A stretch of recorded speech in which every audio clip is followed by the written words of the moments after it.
ஓம் சக்தியே பராசக்தியே, ஓம் சக்தியே ஆதி பராசக்தியே, ஓம் சக்தியே மருவூரரசியே, ஓம் சக்தியே ஓம் விநாயகா, ஓம் சக்தியே ஓம் காமாட்சியே, ஓம் சக்தியே ஓம் பங்காரு காமாட்சியே.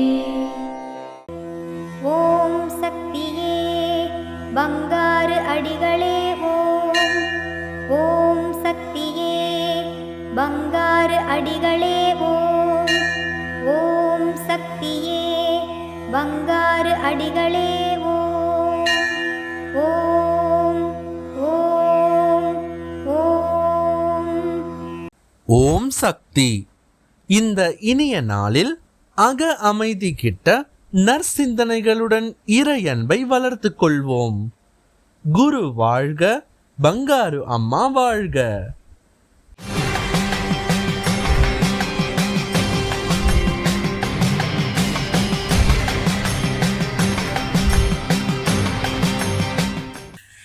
அன்னையின் அருள்வாக்கு. ஒரு தாய் எவ்வாறு தன் குழந்தைக்கு அன்போடு நீராட்டி உணவை ஊட்டுகிறாளோ அதுபோல உங்களுக்கு ஒவ்வொன்றையும் நான் சொல்லிக் கொடுத்து வருகிறேன். அதை அறிந்து பணி செய்து அருள் பெறுவது உன்னிடம் உள்ளது. வந்த வாய்ப்பை நழுவ விடாதே. நீங்கள் செய்யும் தொண்டுகளை வைத்து உங்கள் பேரன் பேத்திகளுக்கும் என் அருளை கொடுப்பேன். ஓம் சக்தி.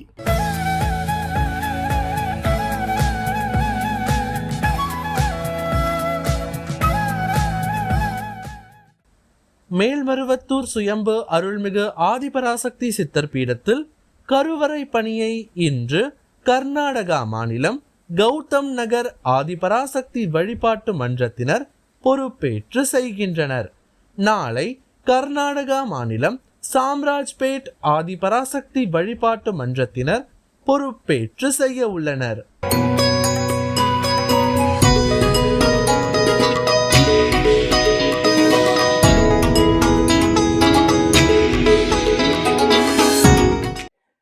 ஓம் சக்தி பராசக்தி. குரு வாழ்க, பங்காரம்மா வாழ்க. சக்தி, என் பேர் விஜயலட்சுமி. நான் சென்னையிலேருந்து வரேன். கடந்த 1990 நாங்கள் அம்மாட்ட வந்துட்ருக்கோம். அம்மா எங்களுக்கு நடத்தி கொடுத்தது எங்கள் வாழ்க்கையில் எண்ணில் அடங்காதது. அது சொல்கிறதுக்கு ஒரு நாள் மட்டும் போகிறவே போகாது. அம்மா ஒளிவடிவானதுக்கப்புறமா வாரம் எங்கள் வீட்டில் திருவடி பூஜையும் குரு பூஜையும் செஞ்சுட்டு இருக்கோம். அம்மா எங்கள் கூடவே இருக்கிறத ஒவ்வொரு வாரமும் ஒவ்வொரு விதமாக எங்களுக்கு உணர்த்திக்கிட்டே இருப்பாங்க. அதே மாதிரி இப்போ கும்பாபிஷேகம் வர முடியாதவங்க இந்த 48 நாள் மண்டல பூஜையில் கலந்துட்டிங்கன்னா அம்மா கண்டிப்பாக திருவருள் கிடைக்கும். அதாவது அருளிலார்க்கு அவ்வுலகம் இல்லை, பொருளிலார்க்கு இவ்வுலகம் இல்லையாங்க அப்படின்னு வள்ளுவர் சொல்லியிருக்க மாதிரி, அருள் இல்லைன்னா இந்த மேலுலகத்தில் இடமில்லாத போல அம்மாவோட குருவருள் இருந்தால் தான் நமக்கு திருவருள் கிடைக்கும். சக்திகளை அதை எல்லாரும் மனசில் வச்சுக்கோங்க. குரு பாத தரிசனம் பாப விமோசனம். அதனால ஒவ்வொருத்தரும் உங்களால் முடிந்த அளவு இந்த 48 நாள் குரு பாதாபிஷேகத்தில் கலந்து அம்மாவோட அருளை மேல்மேலும் பெற்று வாழ்க்கையில் நல்லபடியாக இருக்கணும் அப்படின்னு நான் மனதார அம்மாட்ட வேண்டிக்கிறேன். அதே மாதிரி இப்போ சமீபத்தில் நடந்த ஒரு அற்புதத்தை நான் இங்கே சொல்ல விருப்பணும்னு நினைக்கிறேன். கடந்த ஜூலை 15ஆம் தேதி என்னோட அண்ணனுக்கு ஹார்ட் அட்டாக் வந்தது. அண்ணன் எங்கள் வீட்டில் இருந்தாங்க. நாங்கள் வாரம் குரு பூஜை பண்ணிகிட்டே இருக்கும்போது அன்னைக்கு அண்ணனுக்கு அம்மா கனவுல மின்னும் புவிக்கலாம் படிடா அப்படின்னு அம்மா சொல்லிகிட்டே இருந்தாங்க. அதுக்கப்புறமா டாக்டர்கிட்ட போன உடனே டாக்டர் நான் சபரிமலைக்கு போகிறேன், 2 நாள் இந்த மருந்தெல்லாம் எடுத்துக்கோ, நீ சனிக்கிழமை வா அப்படின்னு அண்ணன்ட்ட சொன்னாங்க. சனிக்கிழமை அண்ணன் மறுபடியும் டாக்டர்கிட்ட போகும்போது எங்கள் டாக்டர் என்ன சொல்கிறாரு, உங்கள் அம்மா இன்றைக்கி ட்ரீட்மெண்ட் கொடுக்க வேண்டாம் அப்படின்னு தடுக்குதுடா. எங்கள் அண்ணனுக்கு ஒன்றுமே புரியல. நம்ம அம்மா வீட்டில் தானே இருக்காங்க, அவங்க எப்படி இவங்களுக்கு ஃபோன் பண்ணியிருக்க முடியும் அப்படின்னு நினைக்கிறாரு. உடனே டாக்டர் சொல்கிறாரு, உங்கள் மருவத்தூர் அம்மா இன்றைக்கி உனக்கு ட்ரீட்மெண்ட் வேண்டான்னு சொல்லுது, நீ திங்கக்கிழமை வா அப்படின்னு சொன்னாங்க. மறுபடியும் அன்றைக்கி சனிக்கிழமை நைட்டு எங்கள் அண்ணனுக்கு நம்ம அம்மா கனவுல சிலை செய்கிறவன் செங்கல்பட்டில் இருக்கான், நான் ஒவ்வொரு இடத்துலையும் உட்கார போகிறேன், மருவத்தூரில் வாடா சந்திக்கலாம் அப்படின்னு அம்மா கனவுல சொல்கிறாங்க. அதே நிகழ்வு 2 மாதம் கழித்து திருமதி அம்மா செங்கல்பட்டில் போய் இந்த சிலைக்கு அபிஷேகம் பண்ணும்போது நாங்கள் அப்படியே ஆச்சரியப்பட்டு போட்டோம்.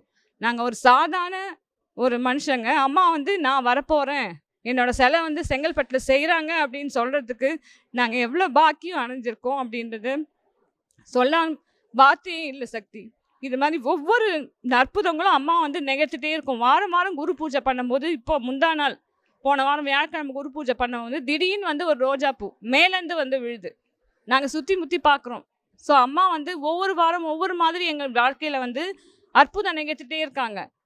உடல் 3 எழுத்து, அதில் இருக்கும் ஆன்மா 3 எழுத்து, சக்தி 3 எழுத்து, தொண்டு 3 எழுத்து, அருள் 3 எழுத்து, அதனை அளிக்கும் நமது அம்மா 3 எழுத்து. இதன் மூலம் என்ன நம்ம தெரிஞ்சுக்கிறோன்னா, நம்ம அம்மாவோட அருளை அடையணும்னா ஒன்று உடலை வருத்தி பக்தியோடு தொண்டு செய்யணும், இல்லை அம்மாவோட அருளை பற்றி 4 பேருக்கு நமக்கு சொன்னால் நம்மளோட குருவடியோட அருள் நமக்கு நிச்சயம் கிடைக்கும்.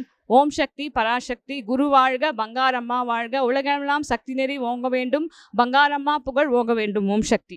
ஓம் சக்தி. அம்மாவின் ஆன்மீக ஒளிபரப்பும் மேல்மருவத்தூர் சித்தர்பீடம் யூடியூப் சேனலை சப்ஸ்கிரைப் செய்து மேல்மருவத்தூர் சுயம்பு அருள்மிகு ஆதிபராசக்தி சித்தர்பீடத்துடன் இணைந்திருங்கள். பெல் ஐகானை கிளிக் செய்து புதிய காணொளிகள் பற்றிய அறிவிப்புகளை உடனுக்குடன் பெறுங்கள்.